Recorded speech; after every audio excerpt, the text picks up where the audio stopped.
दरम्यान याआधी सीजेपीचे संस्थापक अभिजित दिपके यांच्यावरही राजस्थानमध्येच हल्ला झाला होता। 15 जून रोजी एका आंदोलनादरम्यान अभिजित दिपकेंवर हल्ला झाला होता आणि काही तरुणांनी त्यांना मारहाणही केली होती। आणि आज पुन्हा राजस्थानमध्ये सीजेपीच्या कार्यकर्त्यांवर देखील हल्ला झालेला। या हल्ल्यांमागे भाजपचा हात असल्याचा आरोप सीजेपीकडून करण्यात आला।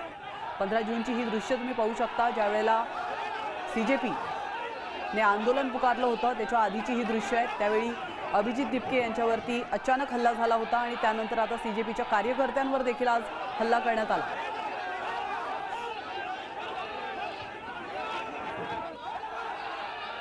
एकूणच राजस्थानमध्ये कायदा सुव्यवस्थेचे कसे 3:13 वाजलेत, दिवसाढवळ्या कसे हल्ले केले जात आहेत आणि पोलीस प्रशासन कसं हात वरती करतंय हे एकूणच या दृश्यांमधून आपण पाहू शकतो।